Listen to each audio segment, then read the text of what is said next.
Hey everybody.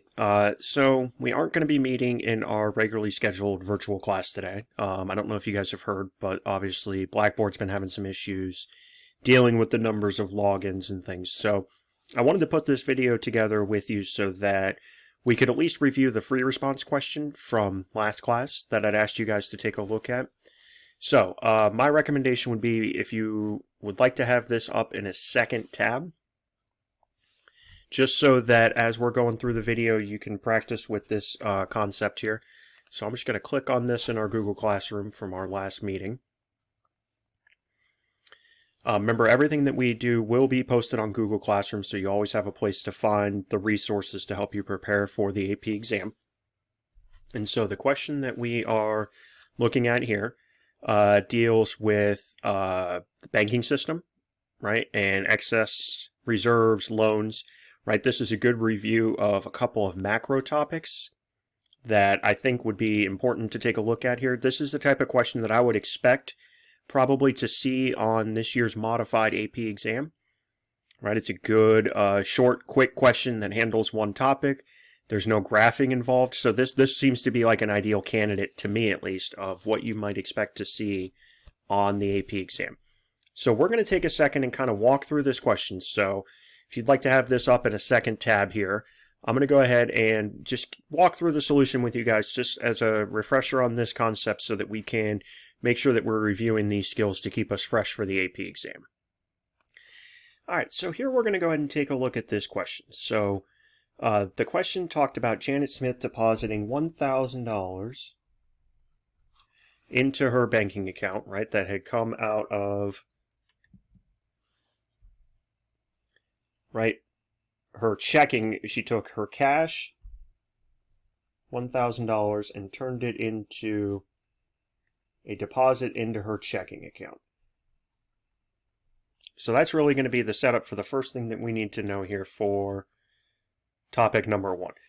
Right, remember, our M1 money supply, right, is both cash plus checking accounts.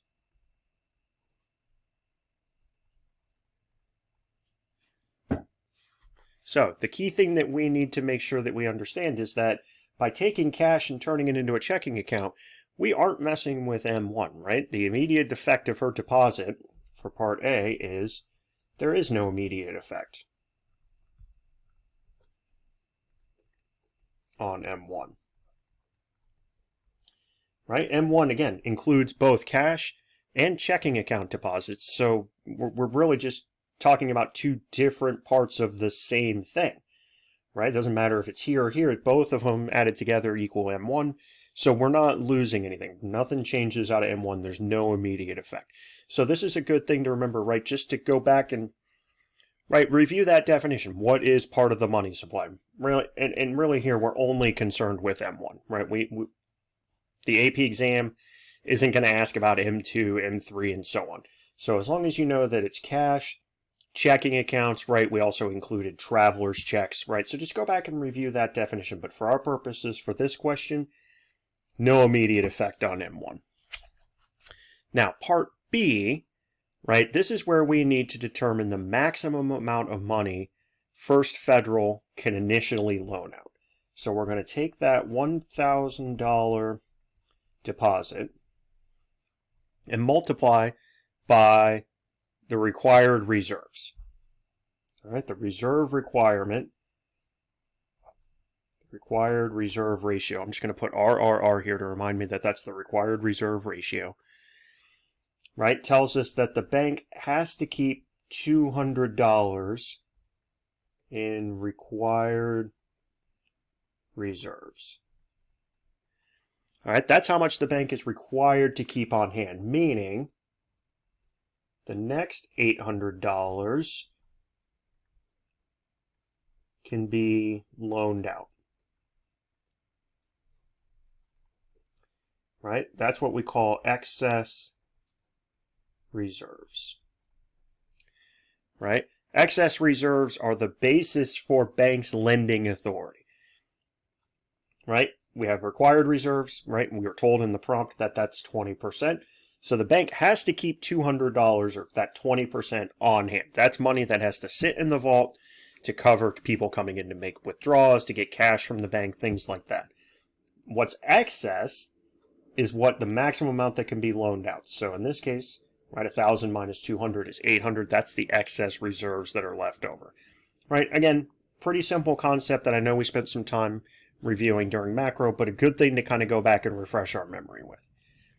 Now, for the next one, all right, we need to know what is the maximum amount of money now that the entire banking system can loan out. Okay, so for this one, we're going beyond just what First Federal can do with their $800. Okay, we need to know now what can the entire banking system loan out. So we're going to take that amount of excess reserves, that $800, right? And so say First Federal loans that out, right? They give a loan and that person deposits the loan in their bank, Bank of America, for example, right? And then Bank of America now has some money that they can loan out, and that person can deposit into their checking account at Wells Fargo and so on. So we want to know that cumulative effect. So it's going to start with that initial $800 of excess reserves that are generated.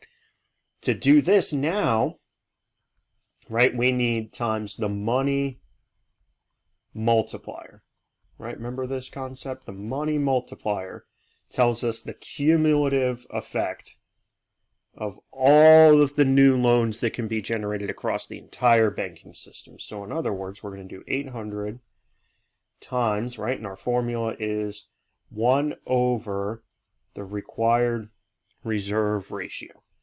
All right, and so 800 times 1 over, in this case, right, 0.2 or 0.20, that's our required reserve ratio.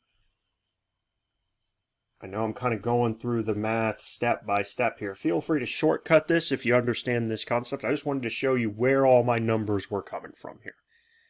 Okay? So 1 over the required reserve ratio, 1 over 0.2, right, that is 5. 800 times 5 equals $4,000 total that the entire banking system can generate. Okay? Now, that's our maximum amount. Maximum new loans. All right, and that's key to notice that we're only talking about what the maximum might be. Now, Part D asks us, why might not we get, what are some reasons we might not get to $4,000 maximum, right? Why might the money supply not increase to the total of $4,000, right? We could come up with a bunch of different reasons, right? Maybe banks, right, can't find any worthy lenders or have no worthy customers. Have no worthy borrowers in this case. Right? They don't want to take a risk and loan money to someone who may not be able to pay it back. So banks don't want to, loan out to someone who's risky. They may not have anyone that qualifies, so they may not generate all those loans. Right? Another reason is banks might say, you know what?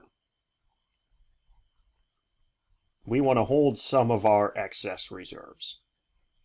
We think business might be bad in the future, right? We think we may need some cash a little bit later, so we're not going to loan out everything. We want to keep some on hand in case of an emergency, right? Voluntary excess reserves. Right?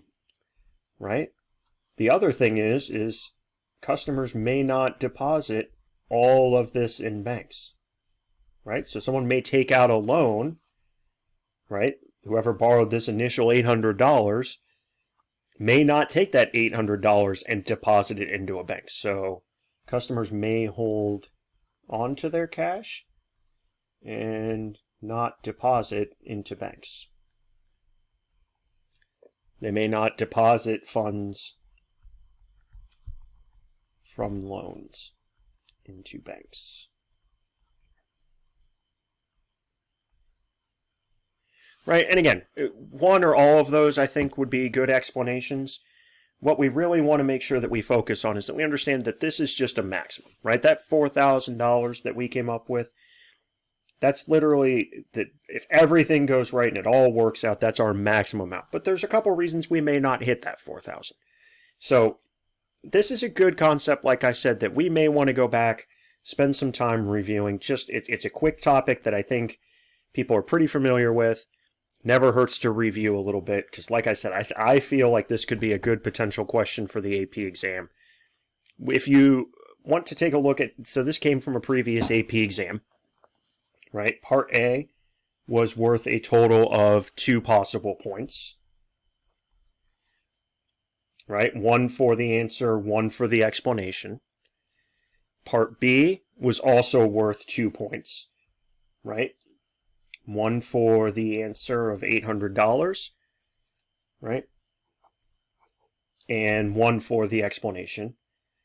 Part C was also worth 2 points. Okay, again, 1 for the answer, right, which was $4,000, and 1 for the explanation. Now, remember, for explanation, the math can count. And I know we always said that we had to sort of explain why, or here's why, and use that linking word because. For these types of questions, though, the math counts as the explanation. So this right here would have given me the explanation point. So just keep in mind, doing the math gives you the explanation point. All right, part D is, right, worth 1 point. Just a quick possible answer, right? There was no explanation needed here, right? It just said give one reason. So this one we didn't need to go into a whole lot of detail and explain. So any one of these would have counted as possible ways to earn that extra point. So hopefully, right, this gave you a little bit of an explanation on how to answer this question. I will post this free response, and I'm going to add to this document. So check back later this afternoon for your second practice free response. And please continue working on the micro material, taking a look at perfect competition, and I'm going to be adding to that as well. If you have any questions, shoot me an email. I'm going to try to get some office hours up and running this weekend, but it's going to depend on what Blackboard's doing. So stay tuned.